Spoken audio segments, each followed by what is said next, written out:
Hi, I'm Maureen Fitzgerald, the author of 13 books on how to make the world a better place.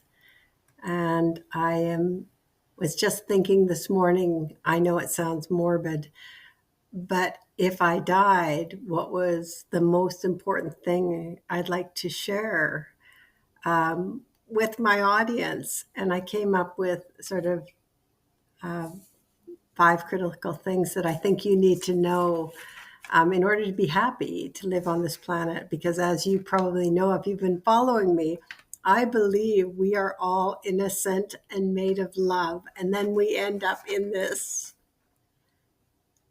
interesting situation where we grow to hate and fight and things like that. So, as you know, my book "Wake the F Up" is coming out in a few weeks. So it's an opportune time for me to just free my mind and think, what is it? So number one, I think one of the most important things for anyone to know is that you have a subconscious mind, whatever that is.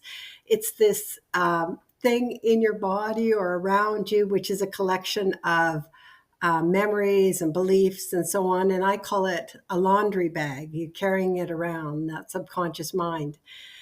And number two, in that subconscious mind, or whatever it is, a laundry bag, you have a lot of outdated beliefs and fears. And those beliefs and fears are absolutely running your life deep below your unconscious. So if you're not aware of them, you're, as I say, like a gun going off without awareness of what's happening from the inside. And number three is, most importantly, you can actually surface those. You can surface them and look at them. And that's what my other book that I'm writing right now is on the unconscious relationship and surfacing many of the beliefs that we have about being men and women in relationships. And if you do, you just simply have to look inward, just look at yourself and say, what is it that's going on inside of me? It's not always easy. And most importantly at this stage is to recognize that you might be blaming external circumstances or people, and that's not useful usually. The fourth thing is to understand that excavating this inner self is actually really hard work. It can be very painful, very emotional, and that's the point of it. I've actually learned that if you just skim through this, it doesn't have the same embodied effect on you. So to actually feel it as these thoughts and beliefs are coming up and challenging them. And the reason they're so hard is because oftentimes they challenge your whole identity about who you are.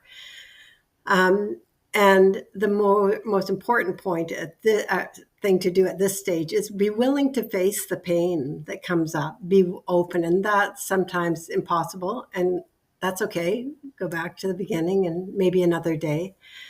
And the fifth thing is, the way to do this inner work is, in my personal opinion, although it's difficult, is really simple, because all your triggers, all your irritations are like a mirror being held up in front of you to remind you that you can look inside and just ask basic questions like, what's going on inside of me? What am I afraid of? What's blocking me from being the loving being that I am? And what's causing me to be triggered and shut down? Now, of course, this is where I do my plug for my book, Wake the F Up, because that's what that whole book is about recognizing what's going on inside of you and transcending it. And I'm probably going to go to a retreat in a couple of weeks, and I'm reminded that it never ends. I'm so excited about being able to have somebody else work with me to help me surface hidden beliefs and hidden assumptions and hidden fears that I have. And one day I'll have less, hopefully. So hopefully these five ideas help you, and have a beautiful day. It's the end of the summer, and it's just, the world is a beautiful place. All right, have a good day. Thanks for following me, and we'll talk soon.